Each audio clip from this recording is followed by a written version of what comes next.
வணக்கம். இந்திய நேரப்படி மதியம் 1:30 மணி செய்திகள். முதலில் ஜெம் தலைப்புச் செய்திகளை காணலாம். சென்னையில் திமுக தலைவர் ஸ்டாலின் தலைமையில் மாவட்ட செயலாளர்கள் கூட்டம். வாக்காளர் பட்டியல் சிறப்பு தீவிர திருத்தத்திற்கு எதிராக கூட்டத்தில் தீர்மானம் நிறைவேற்றம். சென்னையில் போராட்டத்தில் ஈடுபட்டுள்ள துப்புரவு பணியாளர்கள் மீது நடவடிக்கை எடுக்க உயர்நீதிமன்றம் உத்தரவு. அனுமதிக்கப்பட்ட இடத்தில் போராட்டத்தை தொடரலாம் என்று நீதிபதிகள் அறிவுறுத்தல். ஒரு சிறுநீரக மாற்று அறுவை சிகிச்சையில் எல்லா செலவும் போக 3 லட்சம் ரூபாய் கிடைக்கும் என தகவல். மண்ணச்சநல்லூர் திமுக சட்டமன்ற உறுப்பினர் கதிரவன் பேசிய வீடியோவை வெளியிட்ட அண்ணாமலை. திமுக ஆட்சியில் 4 ஆண்டுகளாக மின்கம்பங்களை முறையாக பராமரிக்காததால் தாம்பரத்தில் உயிர் பலி. பருவமழை தொடங்கும் முன் பராமரிப்பு பணிகளை செய்ய பாஜக தலைவர் நாகேந்திரன் கோரிக்கை. இணையவழி சூதாட்ட செயலி விளம்பரங்களில் நடித்த நடிகர்கள், விளையாட்டு வீரர்கள், முன்னாள் கிரிக்கெட் வீரர் சுரேஷ் ரெய்னா, நடிகை மஞ்சுலட்சுமி ஆகியோரிடம் அமலாக்கத்துறை விசாரணை. இனி விரிவான செய்திகளை காணலாம். வாக்காளர் பட்டியல் சிறப்பு தீவிர திருத்தத்திற்கு எதிராக திமுக மாவட்ட செயலாளர்கள் கூட்டத்தில் தீர்மானம் நிறைவேற்றப்பட்டுள்ளது. திமுக மாவட்ட செயலாளர்கள் கூட்டம் சென்னை தேனாம்பேட்டையில் உள்ள கலைஞர் அரங்கில் அக்கட்சி தலைவர் மு.க. ஸ்டாலின் தலைமையில் நடைபெற்றது. இதில் அனைத்து மாவட்ட செயலாளர்களும் கலந்து கொண்டனர். இதில் இந்திய தேர்தல் ஆணையத்தின் வாக்காளர் பட்டியல் சிறப்பு தீவிர திருத்தம் தொடர்பான தீர்மானங்கள் நிறைவேற்றப்பட்டன. சுதந்திரமான நேர்மையான தேர்தலுக்கு அச்சுறுத்தலாக உள்ள வாக்கு திருட்டுக்கும் சிறப்பு தீவிர திருத்தத்திற்கும் கண்டனம் தெரிவித்து தீர்மானம் நிறைவேற்றப்பட்டது. வாக்காளர் பட்டியல் தயாரிப்பும் தேர்தலும் நேர்மையான முறையில் இருக்க வேண்டும் என்றும் தீர்மானம் நிறைவேற்றப்பட்டது. வெளி மாநிலத்தில் இருந்து புலம்பெயர்ந்து வந்த தொழிலாளர்களை தமிழ்நாட்டின் வாக்காளர் பட்டியலில் சேர்க்க எதிர்ப்பு தெரிவித்தும் தீர்மானம் நிறைவேற்றப்பட்டுள்ளது. சென்னை மாநகராட்சி கட்டிடத்தின் முன் போராட்டத்தில் ஈடுபட்டுள்ள துப்புரவு பணியாளர்கள் மீது நடவடிக்கை எடுக்க உயர்நீதிமன்றம் உத்தரவிட்டுள்ளது. சென்னை மாநகராட்சியின் ராயபுரம், திருவிக நகர் மண்டலங்களில் துப்புரவு பணியை தனியாருக்கு கொடுக்க அரசு முடிவு செய்துள்ளது. இதற்கு எதிர்ப்பு தெரிவித்து ஆகஸ்ட் முதல் நாளில் இருந்து துப்புரவு தொழிலாளர்கள் போராட்டத்தில் ஈடுபட்டு வருகின்றனர். இந்த போராட்டத்திற்கு அதிமுக, தமிழக வெற்றிக் கழகம், பாஜக, நாம் தமிழர் கட்சி ஆகியன ஆதரவு தெரிவித்துள்ளன. இந்நிலையில் மாநகர கட்டிடத்தின் முன் போராட்டத்தில் ஈடுபட்டுள்ள தொழிலாளர்கள் மீது நடவடிக்கை எடுக்க சென்னை உயர்நீதிமன்றம் உத்தரவிட்டுள்ளது. அனுமதி இல்லாத இடத்தில் போராட்டத்தில் ஈடுபடுவதை ஏற்றுக்கொள்ள முடியாது என்றும், அனுமதிக்கப்பட்ட இடத்தில் போராட்டத்தை நடத்தி கொள்ளலாம் என்றும் தலைமை நீதிபதி அமர்வு தெரிவித்துள்ளது. போராட்டம் நடைபெறும் இடத்திலிருந்து தொழிலாளர்களை விரைவில் அப்புறப்படுத்த வேண்டும் என்றும் நீதிமன்றம் உத்தரவிட்டுள்ளது. போராட்டத்தால் பொதுமக்களுக்கு இடையூறு ஏற்படுவதாக கூறி தேன்மொழி என்பவர் வழக்கு தொடுத்ததால் உயர்நீதிமன்றம் இவ்வாறு உத்தரவிட்டுள்ளது. ஒரு சிறுநீரக மாற்று அறுவை சிகிச்சையில் எல்லா செலவும் போக தனக்கு 3 லட்சம் ரூபாய் கிடைக்கும் என்று மண்ணச்சநல்லூர் திமுக சட்டமன்ற உறுப்பினர் கதிரவன் பேசிய வீடியோவை பாஜக தலைவர் அண்ணாமலை வெளியிட்டுள்ளார். நாமக்கல் மாவட்டத்தில் ஏழை நெசவாளர்களிடம் 2 லட்சம் ரூபாய், 3 லட்சம் ரூபாய்க்கு சிறுநீரகத்தை பெற்று ஆந்திரா, கர்நாடகா மாநிலங்களைச் சேர்ந்த பணக்கார நோயாளிகளுக்கு பெருந்தொகை பெற்றுக்கொண்டு மாற்று சிறுநீரகம் பொருத்தியதாக குற்றச்சாட்டு எழுந்துள்ளது. இதை கிட்னி திருட்டு என்று கூறி எதிர்க்கட்சிகள் குற்றஞ்சாட்டியுள்ளதுடன் அது குறித்து விசாரணை நடத்த வேண்டும் என்றும் வலியுறுத்தினர். அதற்கு விளக்கம் அளித்த அமைச்சர் சுப்பிரமணியன், இது திருட்டு இல்லை என்றும் முறைகேடு என்றும் கூறியிருந்தார். இந்நிலையில் சிறுநீரக மாற்று அறுவை நடைபெற்ற மருத்துவமனையின் உரிமையாளரும் மண்ணச்சநல்லூர் திமுக சட்டமன்ற உறுப்பினருமான கதிரவன், ஒரு சிறுநீரகம் பொருத்தினால் செலவு போக 3 லட்சம் ரூபாய் கிடைக்கும் என்று கூறிய வீடியோ வெளியாகியுள்ளது. இப்படி இருந்தால் ஊரில் உள்ள கிட்னிகளை எல்லாம் கலற்றினால்தான் தன் தந்தை வைத்துள்ள 14.5 கோடி ரூபாய் மதிப்புள்ள ரோல்ஸ் ராய்ஸ் கார் வாங்க முடியும் என கூறி கதிரவனும் சுற்றியுள்ளவர்களும் சிரிக்கும் காட்சியை பாஜக தலைவர் அண்ணாமலை வெளியிட்டுள்ளார். திமுக ஆட்சியில் 4 ஆண்டுகளாக மின்கம்பிகளை முறையாக பராமரிக்காததால் உயிர் பலி ஏற்படுவதாக பாஜக தலைவர் நைனா நாகேந்திரன் தெரிவித்துள்ளார். அவர் வெளியிட்டுள்ள அறிக்கையில், திமுக அரசின் அலட்சியத்தால் தாம்பரத்தில் கடைக்கு சென்ற அஸ்வின் என்ற இளைஞர் மின்கம்பி உரசியதில் உயிரிழந்ததை குறிப்பிட்டுள்ளார். கடந்த 4 ஆண்டுகளாக முறையாக பராமரிப்பின்றி கிடைக்கும் மின்கம்பங்களால் ஏற்படும் விபத்துகளும் உயிர் பலிகளும் அதிகரித்து வருவதாக குறிப்பிட்டுள்ளார். இன்னும் சில வாரங்களில் பருவமழை காலம் தொடங்க இருப்பதால் தமிழகத்தில் பழுதடைந்துள்ள மின்கம்பங்களை சரி செய்வதோடு உயிரிழந்தவரின் குடும்பத்தாருக்கு 25 லட்சம் ரூபாய் இழப்பீடு வழங்க வேண்டும் என நைனா நாகேந்திரன் வலியுறுத்தியுள்ளார். சூதாட்ட செயலிகளுக்கு விளம்பரங்களில் நடித்த முன்னாள் கிரிக்கெட் வீரர் சுரேஷ் ரெய்னா, நடிகை மஞ்சுலட்சுமி ஆகியோரை அமலாக்கத்துறை அலுவலகத்தில் விசாரணைக்கு ஆஜராகினர். செல்போன்களிலும் கணினியிலும் இணைய வழியிலும் நடைபெறும் சூதாட்டத்தில் பங்கேற்று விளையாடும் பல்வேறு செயலிகள் வந்துள்ளன. அவற்றுக்கான விளம்பரங்களில் திரைப்பட நடிகர்கள், விளையாட்டு வீரர்கள் நடித்து வருகின்றனர். இந்நிலையில் ஒன்பெட் சூதாட்ட செயலி விளம்பரத்தில் நடித்த சுரேஷ் ரெய்னா இன்று தில்லி அமலாக்கத்துறை அலுவலகத்தில் விசாரணைக்கு ஆஜரானார். இதுபோல சூதாட்ட செயலிகளின் விளம்பரத்தில் நடித்த நடிகை மஞ்சு லட்சுமி ஹைதராபாத்தில் உள்ள அமலாக்கத்துறை அலுவலகத்தில் விசாரணைக்கு ஆஜரானார். மத்திய உள்துறை அமைச்சர் அமித் ஷா விடுதலை நாளையொட்டி தில்லியில் உள்ள அவர் வீட்டில் தேசிய கொடி நாட்டியுள்ளார். 79ஆம் ஆண்டு விடுதலை நாளையொட்டி நாட்டு மக்கள் அனைவரும் அவரவர் வீடுகளில் தேசிய கொடி ஏற்றும்படி அரசு கேட்டுக் கொண்டுள்ளது. அதன்படி மத்திய உள்துறை அமைச்சர் அமித் ஷா தில்லியில் உள்ள தனது வீட்டில் தேசிய கொடி ஏற்றி வைத்துள்ளார். வீட்டு உச்சியில் அமித் ஷாவும் அவர் மனைவியும் தேசிய கொடியை கம்பத்துடன் நாட்டும் காட்சியை அவர் சமூக வலைதளத்தில் பதிவேற்றியுள்ளார். தென்காசி மாவட்டத்தில் முதியோருக்கும் மாற்றுத்திறனாளிகளுக்கும் இல்லத்திற்கே சென்று ரேஷன் பொருட்களை வழங்கும் திட்டத்தின் தொடக்க விழா நன்னகரத்தில் நடைபெற்றது. முதியோருக்கும் மாற்றுத்திறனாளிகளுக்கும் ரேஷன் பொருட்களை வீடுகளுக்கே சென்று வழங்கும் தாயுமானவர் திட்டத்தை முதலமைச்சர் மு.க.ஸ்டாலின் தொடக்கி வைத்துள்ளார். இந்நிலையில் நன்னகரத்தில் உள்ள நியாய விலைக்கடையில் மாவட்ட ஆட்சியர் கமல் கிஷோர், தென்காசி சட்டமன்ற உறுப்பினர் பழனி நாடார், வாசுதேவநல்லூர் சட்டமன்ற உறுப்பினர் சதன் திருமலைக்குமார், மேலகரம் பேரூராட்சி தலைவர் வேணி, துணைத் தலைவர் ஜீவானந்தம் ஆகியோர் குத்துவிளக்கேற்றி பொருட்கள் வழங்குவதை தொடங்கி வைத்தனர். அதைத் தொடர்ந்து ரேஷன் கடை பணியாளர்களுடன் மாவட்ட ஆட்சியரும் சட்டமன்ற உறுப்பினர்களும் பயனாளிகளின் வீடுகளுக்கு நேரில் சென்று பொருட்களை வழங்கினர். புதுச்சேரியில் தேர்தல் நேரத்தில் அறிவித்த அனைத்து திட்டங்களையும் தேசிய ஜனநாயக கூட்டணி அரசு நிறைவேற்றி வருவதாக பாஜக மாநில தலைவர் ராமலிங்கம் பெருமையுடன் தெரிவித்துள்ளார். புதுச்சேரியில் பாஜக தலைமையகத்தில் செய்தியாளர்களிடம் பேசிய ராமலிங்கம், வீடுதோறும் தேசிய கொடி ஏற்றவும், தொகுதி வாரியாக தேசிய கொடி ஊர்வலம், விடுதலை போராட்ட வீரர்களின் நினைவு சின்னத்திற்கு மரியாதை செலுத்துதல் ஆகிய நிகழ்ச்சிகளை நடத்தும்படியும் கட்சி தலைமை அறிவுறுத்தியுள்ளதாக தெரிவித்தார். பேட்டியின் போது மாநில பொதுச் செயலாளர் லட்சுமி நாராயணன் உடனிருந்தார். ஒவ்வொரு சட்டமன்ற தொகுதிகளுக்கும் கொடிகள் கொடுக்கப்பட்டன. அனைவரும் பாரதிய ஜனதா கட்சி அனைவரும் அதாவது தேசிய கொடியை தன்னுடைய வீட்டிலே ஏற்ற வேண்டும். அது மட்டும் இல்லாமல் அடுத்தபடியாக இந்த சுதந்திர போராட்ட தியாகிகளுக்காக நிறுவப்பட்ட சிலைகளுக்கெல்லாம் சுத்தம் செய்து அதற்கு மரியாதை செய்ய வேண்டும். இந்த தேசத்திற்காக பாடுபட்ட தியாகிகளுக்கு வீடுகளில் சென்று மரியாதை செய்ய வேண்டும். அதை செய்துவிட்டு பிறகு அனைவரும் வீடுதோறும் குழந்தைகளை வைத்து நாம் கொடியேற்ற வேண்டும். திருவள்ளூர் மாவட்டம் நசரத்பேட்டையில் திருப்புலியை காட்டி மிரட்டி பெண்ணுக்கு பாலியல் தொந்தரவு கொடுத்ததுடன் நகைகளை களவாடி சென்றவனை கோவை விமான நிலையத்தில் காவல்துறையினர் கைது செய்துள்ளனர். பூவரந்தவள்ளி அடுத்த நசரத்பேட்டையை சேர்ந்த 25 வயதுடைய பெண் காவல் நிலையத்தில் புகார் அளித்தார். அதில் தனது வீட்டுக்குள் புகுந்த ஒருவன் கையில் வைத்திருந்த திருப்புலியால் குத்தி கொன்று விடுவதாக கூறி மிரட்டி கை கால்களை கட்டி போட்டுவிட்டு ஆடைகளை களைந்து ஆபாசமாக வீடியோ எடுத்ததாக குறிப்பிட்டுள்ளார். வீட்டில் இருந்த நகைகளை திருட்டிக் கொண்டு புகார் அளித்தால் நிர்வாண வீடியோக்களை சமூக வலைதளத்தில் வெளியிட்டு விடுவதாக கூறி மிரட்டி சென்றதாக புகாரை குறிப்பிட்டுள்ளார். காவல்துறையினரின் விசாரணையில் நகையை களவாடியது தண்டையார்பேட்டையை சேர்ந்த அஜய்குமார் என்பது தெரிய வந்தது. இந்நிலையில் அஜய்குமார் கோயம்புத்தூரில் உள்ள தனது நண்பரிடம் நகைகளை விற்று கொடுக்கும்படி அதனை கொரியர் மூலம் அனுப்பியுள்ளான். போலீசார் தன்னை நெருங்குவதை அறிந்த அவன் செல்பேசி எண்ணை மாற்றிக்கொண்டு விமானத்திலும் ரயிலிலும் மாறி மாறி பயணம் செய்து கொண்டே இருந்தான். அஜய்குமார் கோவைக்கு விமானத்தில் சென்றதை தெரிந்து கொண்ட காவல்துறையினர் கோவை விமான நிலையத்தில் அவனை கைது செய்தனர்.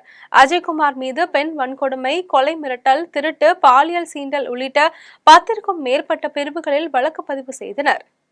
சேலம் மாவட்டம் ஓமலூரில் பசிக்கு திருடிய ஜார்க்கண்ட் இளைஞரை பிடித்து பொதுமக்கள் காவல் நிலையத்தில் ஒப்படைத்துள்ளனர். ஓமலூர் ரயில் நிலையம் அருகே குடியிருப்பு பகுதியில் வெளிமாநில இளைஞர் ஒருவர் மோட்டாரையும் இரும்பு கம்பிகளையும் திருடிச் சென்றுள்ளார். திருடியவரை பிடித்த பொதுமக்கள் அவரை ஓமலூர் காவல்துறையிடம் ஒப்படைத்தனர்.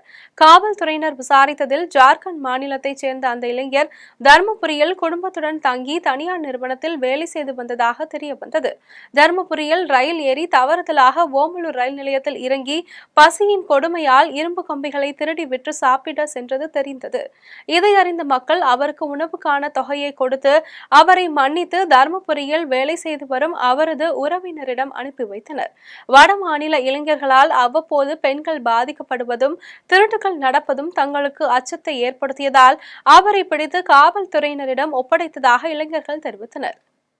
மதுரை மாநகராட்சியில் சொத்து வரி முறைகேடு வழக்கில் மேயர் இந்திராணியின் கணவர் பொன் வசந்தை காவல்துறையினர் கைது செய்துள்ளனர்.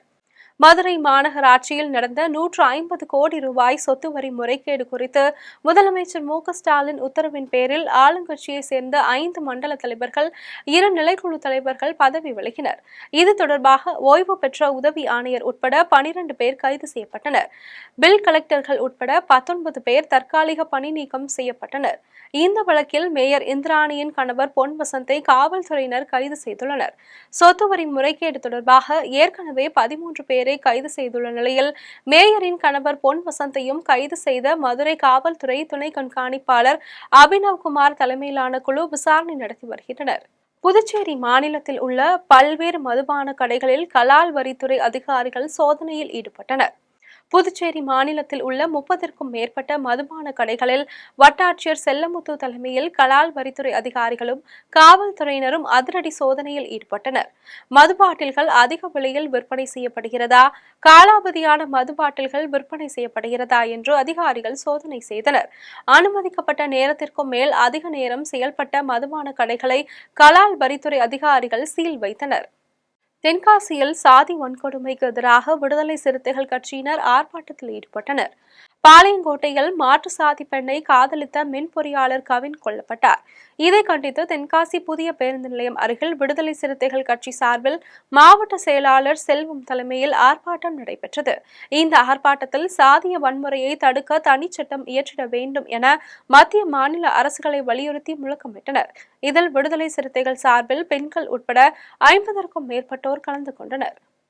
ராணிப்பேட்டை மாவட்டம் அரக்கோணத்தில் உள்ள கிளை நூலகத்தில் தேசிய நூலக நாள் விழா நடைபெற்றது. அரக்கோணத்தில் உள்ள முழுநேர கிளை நூலகத்தில் நூலக வாசகர் வட்டம் சார்பில் 2ஆம் நிலை நூலகர் பழனி தலைமையில் தேசிய நூலக நாள் விழா நடைபெற்றது. இவ்விழாவில் நூலக தந்தை ரங்கநாதன் உருவப்படத்திற்கு மாலை அணிவித்து மரியாதை செலுத்தினர். தொடர்ந்து வாசகர் வட்ட தலைவர் செந்தில்குமார், வாசகர் வட்ட ஆலோசகர் மோகன், வாசகர் வட்ட அமைப்பாளர் யஷ்வந்த் ராவ், சட்ட ஆலோசகர் வழக்கறிஞர் பாபு, பேராசிரியர் வீரமணி ஆகியோர் சிறப்புரையாற்றினர். கோவை கொடிசியா வளாகத்தில் நடைபெற்ற நிகழ்ச்சியில் மாதம்பட்டி ரங்கராஜ் தனது முதல் மனைவியுடன் கலந்து கொண்டார். சமையல் கலைஞரும் நடிகருமான மாதம்பட்டி ரங்கராஜ் அண்மையில் தனக்கு ஆடை வடிவமைப்பாளர் ஜாய் கிறிசல்டாவுடன் திருமணம் ஆகிவிட்டதாக கூறி தனது சமூக வலைதள பக்கத்தில் படங்களை வெளியிட்டார். இதனைத் தொடர்ந்து தான் கருவுற்று இருப்பதாகவும் ஜாய் கிறிசல்டா பதிவிட்டுள்ளார். முதல் மனைவியை விவாகரத்து செய்யாமல் 2ஆம் திருமணம் செய்ததாக விமர்சனங்கள் எழுந்தன. இந்நிலையில் கோவை கொடிசியா அரங்கில் நடைபெற்ற தனியார் நிகழ்ச்சியில் முதல் மனைவி ஸ்ருதியுடன் ரங்கராஜ் கலந்து கொண்டார். இது இப்போது வலைதள பயனாளர்கள் மத்தியில் பேசுபொருளாகியுள்ளது. திருப்பூர் மாவட்டம் தாராபுரம் அருகே விவசாயியின் நிலத்தை ஏமாற்றி கைப்பற்றியதால் மன உளைச்சலில் ஈடுபட்டார். தாராபுரத்தை அடுத்துள்ள மணக்கடவு பச்சாப்பாளையத்தை சேர்ந்த சதீஷ்குமாருக்கு 2 ஏக்கர் வளமான விவசாய நிலம் இருந்தது. செல்லமுத்து, திருமணசாமி ஆகியோரிடம் 12 லட்சம் ரூபாய் கடனாக பெற்றுக்கொண்டு இந்த நிலத்தின் பத்திரத்தை அடமானம் வைத்துள்ளார். இதற்கிடையில் சதீஷ்குமார் மது பழக்கத்திற்கு அடிமையாகிவிட்டதால் போதை மறுவாழ்வு மையத்தில் சேர்த்தனர். அங்கு 2 மாதங்கள் தங்கி சிகிச்சை பெற்று வீடு திரும்பினார். அப்போது பக்கத்து தோட்டத்துக்காரர் திருமணசாமியிடம் இருந்து அவர் நிலத்தை 38 லட்சம் ரூபாய் கொடுத்து விலைக்கு வாங்கிவிட்டதாக கூறியுள்ளார். தன்னுடைய நிலத்தை போலி ஆவணங்களை கொண்டு விற்றது சதீஷ்குமாருக்கு அப்போதுதான் தெரிய வந்தது. பின்னர் திருமணசாமியிடம் தான் வாங்கிய பணத்தை வட்டியோடு திருப்பி தருகிறேன் என்று கூறியுள்ளார். அதற்கு திருமணசாமி நிலத்தை தன்னிடம் விற்றுவிட்டதாகவும் பத்திரப்பதிவு செய்துவிட்டதாகவும் கூறி அவரை மிரட்டியுள்ளார். இதை குறித்து அலங்கியம் காவல் நிலையத்தில் புகார் அளித்தும் நடவடிக்கை எடுக்கவில்லை. இதனால் மனமுடைந்த சதீஷ்குமார் பூச்சிக்கொல்லியை குடித்துள்ளார். இதையடுத்து திருப்பூர் அரசு மருத்துவமனையில் தீவிர சிகிச்சை பிரிவில் சேர்த்து சிகிச்சை அளித்து வருகின்றனர். தென்காசியில் கரும்புசாறு பிழியும் இயந்திரத்தின் உள்ளே பெண்ணின் கை சிக்கிய நிலையில் தீயணைப்பு துறையினர் மீட்டு மருத்துவமனைக்கு அனுப்பி வைத்தனர். தென்காசி புதிய பேருந்து நிலையம் எதிரில் கேரளத்தை சேர்ந்த ஜிஜு மினி இணையர் கரும்புச்சாறு இயந்திரம் வைத்து தொழில் செய்து வருகின்றனர். கரும்புச்சாறு இயந்திரத்தை கழுவும் பணியில் மினி ஈடுபட்டுள்ளார். அப்போது அவரது இடக்கை தவறுதலாக இயந்திரத்தின் உள்ளே மாட்டிக்கொண்டது. அவர் வலியால் துடித்ததை பார்த்த அக்கம் பக்கத்தினர் தீயணைப்புத்துறைக்கு தகவல் அளித்தனர். விரைந்து வந்த தீயணைப்பு துறையினர் வெல்டிங் இயந்திரத்தால் கரும்பு இயந்திரத்தை சிறிது சிறிதாக வெட்டி எடுத்தனர். அதனைத் தொடர்ந்து சிதைந்த கையோடு பெண்ணை மீட்டு பாளையங்கோட்டை அரசு மருத்துவமனைக்கு அனுப்பி வைத்தனர். சேலம் மாவட்டம் சங்ககிரியில் தமிழ்நாடு வருவாய்த்துறை அலுவலர் சங்கத்தினர் 7 கோரிக்கைகளை வலியுறுத்தி ஆர்ப்பாட்டத்தில் ஈடுபட்டனர். சங்ககிரி வட்டாட்சியர் அலுவலகம் முன்பு தமிழ்நாடு வருவாய்த்துறை அலுவலர் சங்கத்தின் சார்பில் ஆர்ப்பாட்டம் நடைபெற்றது. இந்த ஆர்ப்பாட்டத்திற்கு சங்கத்தின் மாவட்ட துணைத் தலைவர் சிவராஜ் தலைமை வகித்தார். வட்டக்கிளை தலைவர் சரவணன் விளக்க உரையாற்றினார். இதில் வருவாய்த்துறையில் காலியாக உள்ள அலுவலக உதவியாளர் பணியிடங்களை உடனடியாக நிரப்ப வேண்டும் என்று வலியுறுத்தினர்.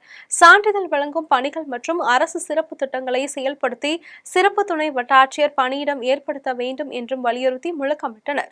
இந்த ஆர்ப்பாட்டத்தில் நிர்வாகிகள் மகேந்திரன், முருகன், பாலகிருஷ்ணன், செல்வகுமார் உள்ளிட்ட பலர் கலந்து கொண்டனர். தாய்லாந்தில் நடைபெற்ற சர்வதேச அளவிலான டேக்வாண்டோ போட்டியில் தங்கம் உட்பட 5 பதக்கங்கள் வென்று கோவை திரும்பிய மாணவர்களுக்கு விமான நிலையத்தில் உற்சாக வரவேற்பு அளிக்கப்பட்டது. தாய்லாந்தில் நடைபெற்ற டேக்வாண்டோ போட்டியில் இந்தியா சார்பில் கோவையை சேர்ந்த பள்ளி மாணவர்கள் விக்ரம் பிரபு, முகமது ஆதில், கிருத்திக் வர்ஷன் ஆகிய 3 மாணவர்கள் பங்கு பெற்றனர். பூம்சே பிரிவில் மாணவன் கிருத்திக் 1 தங்கமும் கிரோக்கியில் 1 வெண்கலமும் பெற்றனர். இதேபோல மாணவன் விக்ரம் பிரபு கிரோக்கியில் 1 வெண்கலமும், முகமது ஆதில் பூம்சே மற்றும் கிரோக்கியில் தலா 1 வெண்கலம் வென்றனர். பதக்கங்களை வென்று விமானத்தில் கோவைக்கு வந்த அவர்களுக்கு விமான நிலையத்தில் பயிற்சியாளர் நிர்மல் ராஜ்குமார், பெற்றோர், பொதுமக்கள் ஆகியோர் உற்சாக வரவேற்பு அளித்தனர். வணக்கம், என் பேர் விக்ரம். நான் கோவை டேக்வாண்டோ அகாடமி என்ற ஒரு அகாடமியில் நான் 8 இயர்ஸாக ப்ராக்டிஸ் பண்ணிட்டுருந்தேன். அப்புறம் நான் இவங்க லேட்டஸ்ட்டாக இன்டர்நேஷ்னல் மேட்ச்சில் நானும் என் நண்பர்களும் சேர்ந்து நாங்கள் 5 மெடல் வாங்கியிருக்கோம். இனி வருவது தங்கம், வெள்ளி விலை மற்றும் பங்குச்சந்தை நிலவரம்.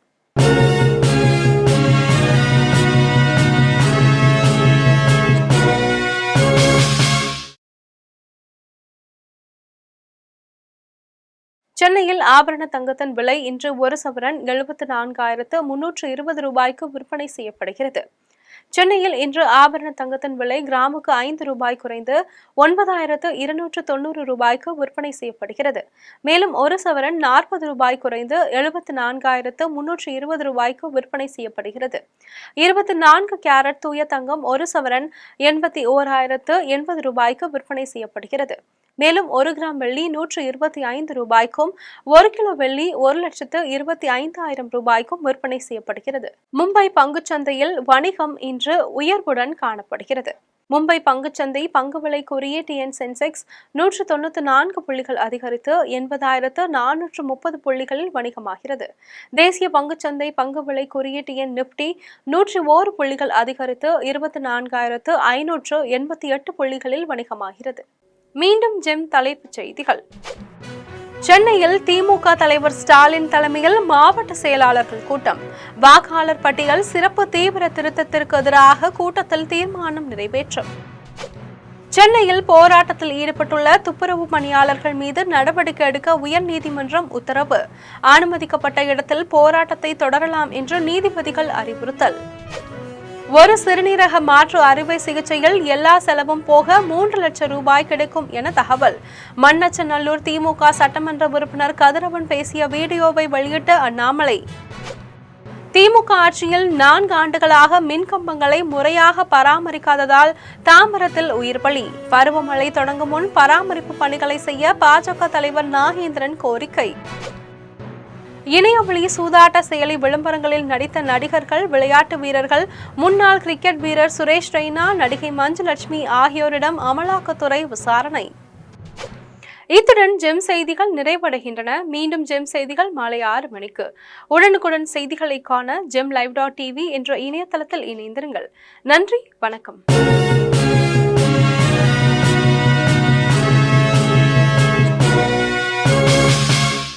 மீண்டும் ஜெம் தலைப்புச் செய்திகள். சென்னையில் திமுக தலைவர் ஸ்டாலின் தலைமையில் மாவட்ட செயலாளர்கள் கூட்டம். வாக்காளர் பட்டியல் சிறப்பு தீவிர திருத்தத்திற்கு எதிராக கூட்டத்தில் தீர்மானம் நிறைவேற்றும். சென்னையில் போராட்டத்தில் ஈடுபட்டுள்ள துப்புரவு பணியாளர்கள் மீது நடவடிக்கை எடுக்க உயர்நீதிமன்றம் உத்தரவு. அனுமதிக்கப்பட்ட இடத்தில் போராட்டத்தை தொடரலாம் என்று நீதிபதிகள் அறிவுறுத்தல். ஒரு சிறுநீரக மாற்று அறுவை சிகிச்சையில் எல்லா செலவும் போக 3 லட்சம் ரூபாய் கிடைக்கும் என தகவல். மண்ணச்சநல்லூர் திமுக சட்டமன்ற உறுப்பினர் கதிரவன் பேசிய வீடியோவை வெளியிட்ட அண்ணாமலை. திமுக ஆட்சியில் 4 ஆண்டுகளாக மின்கம்பங்களை முறையாக பராமரிக்காததால் தாம்பரத்தில் உயிர் பலி. பருவமழை தொடங்கும் முன் பராமரிப்பு பணிகளை செய்ய பாஜக தலைவர் நாகேந்திரன் கோரிக்கை. இணையவழி சூதாட்ட செயலி விளம்பரங்களில் நடித்த நடிகர்கள், விளையாட்டு வீரர்கள், முன்னாள் கிரிக்கெட் வீரர் சுரேஷ் ரெய்னா, நடிகை மஞ்சுலட்சுமி ஆகியோரிடம் அமலாக்கத்துறை விசாரணை.